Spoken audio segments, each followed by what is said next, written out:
I ran into a question the other day and inevitably fell down a rabbit hole. Is there a video game where the goal is to destroy the game itself? So here's my research. Because there's a heavy risk of spoilers, I will be conscious of that and try not to spoil too much, but you should be aware that there is a risk, and that's what it is. I've included chapters so you can skip ahead if you want to avoid spoilers for any specific game. The first game that always shows up, at least for the past couple of years, is the Doki Doki Literature Club, understandably often referred to as DDLC. DDLC is a unique blend of meta postmodernism and pop culture in video games. It's fresh, it's unique, and it sits in this weird category of games that are more interesting to read about than they are to play. I count Five Nights at Freddy's and EVE Online in this same category. DDLC is a visual novel, an interactive fiction genre popular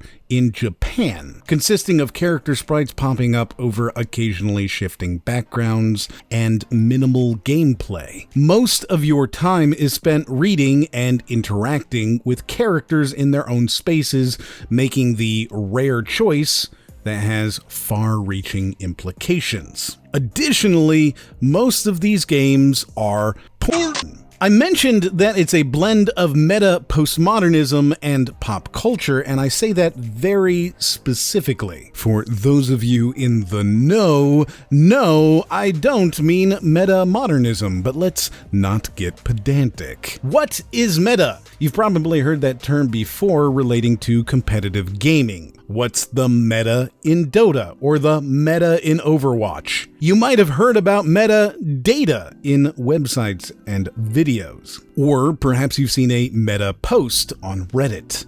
Maybe you're a big fan of pretending you know about meta physics. Meta means beyond or after, and over time it came to also mean self-referential. So when something is just like so meta, it's highly self-referential. It breaks the fourth wall whenever. In Overwatch, it's the game about the game. Metadata is data about the data. Meta posts are posts about Reddit. Subscribe buttons in YouTube videos directly above subscribe buttons. Easy to understand. Postmodernism, on the other hand, is not so easy to understand. But let me try, knowing that I will inevitably fail to explain it to a level satisfactory for that one guy who will correct me later on. Postmodernism is the idea that all concepts are meaningless without context, so things are only good or bad depending on the people involved. Say I give $1 to someone who is homeless. Is that good or bad? Many people might call it good, except for the person whose dollar I stole. It's all about relationships, and without those relationships, all things are inherently meaningless. So go ahead and add more pillars to the front of your house. There you go, some 101 level stuff. In DDLC, the developer has taken the concept of an erotic visual novel and turned it on its side. It has all the traditional trappings of a generic example. You're the new kid at school, there's all these attractive and different girls that are super interested in you, and an upcoming festival that you can hang out at. It is blindingly basic, and that's why it so brilliantly subverts the tropes when characters start to die horrifically. After meeting all the characters and then seeing your first in-game death, the game starts to mess with you. You are sent back to the menu, and then the narrative starts all over again, but the deceased character is just gone, and nobody acknowledges it. You begin to notice distortions in the game, and over time, the actual scripts in the game begin to break down. You might think it goes no further than this, but files in the game directory are altered and changed, both by the game itself and even by you. And there is some significant fourth wall breaking. And if you play the game properly, if you get the good ending, the game will delete itself. So that seems to satisfactorily answer the question, but of course, there's even more. And these are games you probably haven't heard of. There's Off, a French RPG commonly compared to Earthbound or the Mother series, where characters inside the game are completely aware of your existence. They talk to you, the player, and encourage you to play in such a way that you change the game the way those characters would prefer. As you play through the game and get closer to the end, it becomes even more meta, and after finishing it, you'll realize that even the title is part of the game. In the same RPG Maker space, there's also Space Funeral, which has the game slowly beginning to break down from corrupted save games, glitches that the characters in-game recognize as errors, but which they cannot fix without your help. Sort of the opposite of the question, but nonetheless interesting. And finally, in this RPG Maker vein, you have Hello Charlotte, a series of games, 5 of them in fact, where each game has its own unique twist. Almost every character is aware of you as the player and how you affect their world, how you interact with them. They will often directly engage with you, the player behind the screen. The series becomes incredibly overcomplicated and eventually even focuses on the real world. All of these are reasonably recent, so perhaps you might think that this kind of game, something super meta that messes with the player and treats the player as part of the game, that must be reasonably recent as well. But no, in fact, it goes all the way to the beginnings of gaming, or close enough. 1984 was the height of the Cold War, the United States versus the Soviet Union. And while there are certainly many bad things to come out of it, one of the good things is incredible film and stories. John le Carre got me through many long nights. The Man from U.N.C.L.E. and James Bond entertained generations, and Get Smart is still one of the best satirical shows to ever exist. Boy, that was close, officer. I almost got killed. Naturally, you were jaywalking. I'm going to have to give you a ticket for that. But they were shooting at me. That's homicide. I'm traffic. Spy movies, perhaps unsurprisingly, leads to spy television shows.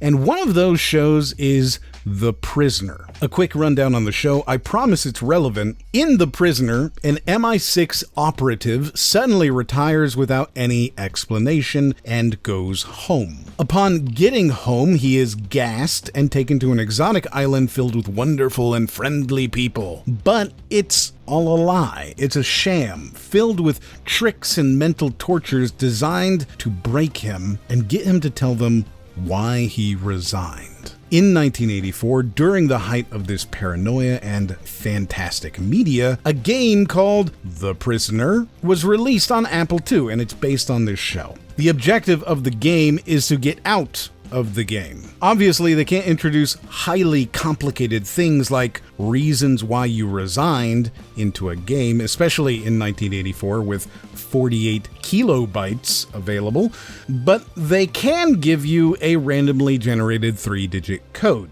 This code would take the place of your reason, and if you typed in your code at any time after the beginning, you would lose. So your goal as the player is to refuse, remain strong, and never reveal the code, even accidentally. It uses a lot of interesting tricks in the game. For example, you can choose to navigate the maze at the beginning of the game, or you can just hit the escape key.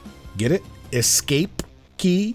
And it does more trickery like that as well. Oftentimes things are purposefully mislabeled or not even told to you at all. The quizzes are early adventure game logic, and if you know what that means, you probably just shuddered. But it's the kind of thing where you have to use double-sided tape and a cat in order to create a fake mustache. However, The Prisoner has one infamous trick, one thing that, if you know about it, kind of ruins it for you. This game is available to play on emulators, so if you want to do that, please don't listen to the rest of this and skip to the next chapter. It's really cool and worth it. But if you don't want to experience it for yourself, in the middle of the game, it will suddenly suddenly crash to a command line. Back in the day, computers didn't have graphical interfaces. That's why Windows is so prevalent, and Bill Gates made so much money. He made computers easy. At the time, you would type in commands, hence command line. So the game would crash to the command line and tell you there was an error in line 123. But 123 is your prisoner code. And so it was tricking you to type something like list 123. But if you did that, you would lose. There are a lot of bait and switches in this game.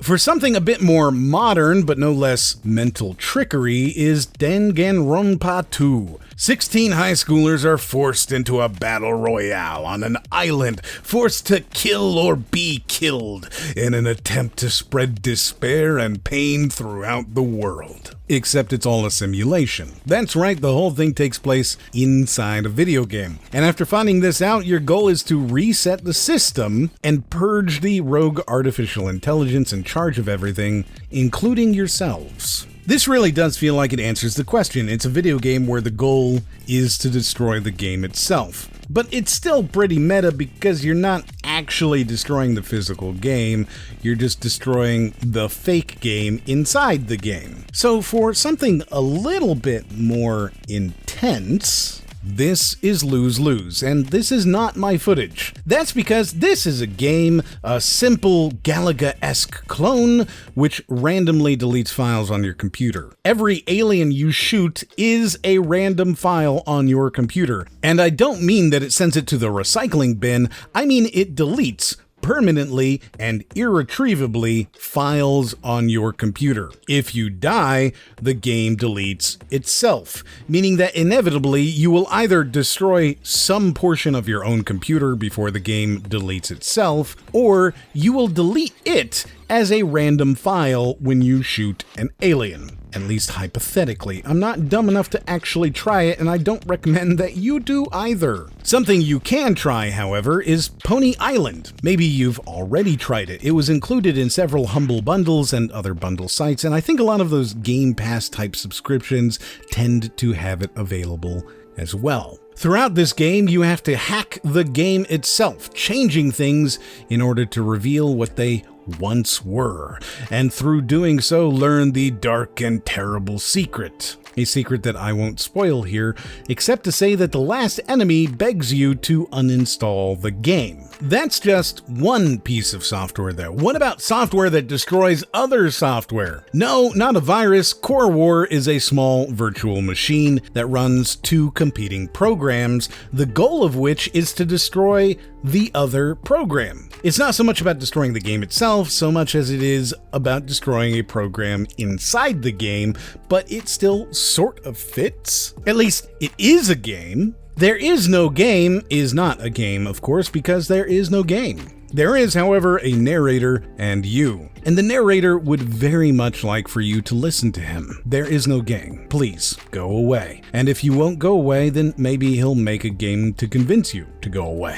If that sounds familiar to Stanley Parable, that's another pretty meta game where there is a narrator and you. And the narrator would very much like for you to listen to him. He has a beautiful story to tell you, and really it is fantastic. One of my favorite experiences that I simply can't recommend highly enough. Especially the broom closet ending, it's sheer brilliance. But maybe you like to add things to a game. You're mad that there aren't enough features, in which case there's always Let's Protest, a game where you can hold virtual protests in the game in order to have new features added. It doesn't really go far enough though, so there's also Evoland, which is a beautiful nostalgic romp through the earliest days of gaming. It changes views, adds new features, and follows along with the most popular and memorable games from the RPG and JRPG past. But in the end, the most meta of meta games might be Loot Box Quest, a very well-made, incredibly satirical,